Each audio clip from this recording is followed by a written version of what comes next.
Hello everyone, सन्चै हुनुहुन्छ सबैजना? म चाहिँ बिहानै बुढीमाम खाएर मम्मीले तयार गरिदिनु भएको रहेछ। आज चाहिँ खाना एकदम ढिलो पाक्छ है। बाबा पनि बाहिर जानुभएको छ। बाबा आएपछि मात्र खाना खाने भनेर हामी चाहिँ कुरिरहेको थियौँ बाबालाई, त्यही भएको भएर ढिलो पाक्छ भन्नुभएको थियो। खाइसकेर चाहिँ खाएको भाँडा धुन लागे अनि त्यसपछि आँप तास्नलाई रेडी हुन लागे।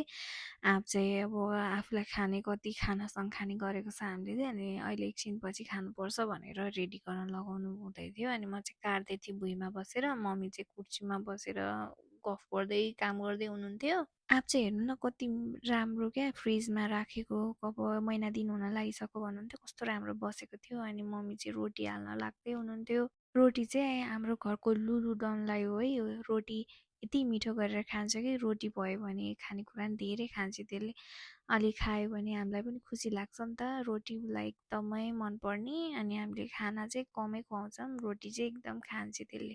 अनि म चाहिँ त्यति मम्मी रोटी हाल्दै हुनुहुन्थ्यो, म चाहिँ मेसिनमा कपडा हालिराखेको थियो। अनि पानी पर्ला जस्तो भइरहेको थियो थिन त, तै पनि अब अलिअलि त सुक्नुपर्छ भनेर म चाहिँ सुकाउनुतिर लागेँ। कपडा झिकिसकेर अनि म अहिले चाहिँ मेसिन त्यसै खुल्लै छोडिदिएँ, किनकि मम्मीले भनिराख्नु भएको थियो कि मेसिन चाहिँ बन्द गऱ्यो भने त्यो कपडाहरू गुम्सेको गनाउँछ, एकछिन खुल्लै राखिदिनुपर्छ भन्नुभएको थियो। अनि म चाहिँ कपडा लिएर निस्किएँ, सुकाउनतिर लागेँ। असार साउन यो बर्खे महिना यति समस्या हुने कि लुगा धोएर सुकाउनु चाहिँ, लुगा धुयो सुकाउने बेला पानी परिदिन्छ, घाम लाग्दिँदैन। हेर्नु न बादल यति मजाले लागिरहेछ कि घाम लागेको कि बादल लागेको टाइपको भइराखेको थियो। बादलै लागे पनि लुगा त सुकाउनै पर्यो अलिअलि, अब मेसिनमा धोएको भएर धेरै तम्लङ्ग त्यो पानी त एकदम त चुहिराखेको हुँदैन नि त, अनि अलिअलि अख्रेकै हुन्छ। अनि त्यही पनि अलिअलि सुक्छ, फेरि साह्रै नसुक्नुभन्दा त गुम्सेर गनाउँछ नि त। अनि त्यति सुकाइराखेर म चाहिँ मेसिन अघि खुल्लै छोडिदिएको बन्द गरेर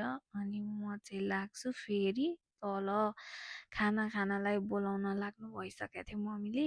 अनि आइज नानी खाना खाने बेला भयो भनेर, त्यही पनि म अलिअलि भिडियो क्याप्चर गर्दै थिएँ। हेर्नुहोस् न कस्तो बादलले चाहिँ घामलाई छेकिसकेको थियो।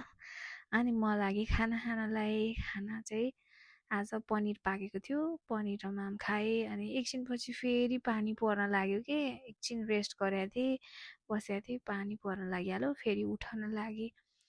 यसरी नै आजको दिन बित्यो। Thank you for watching, bye by.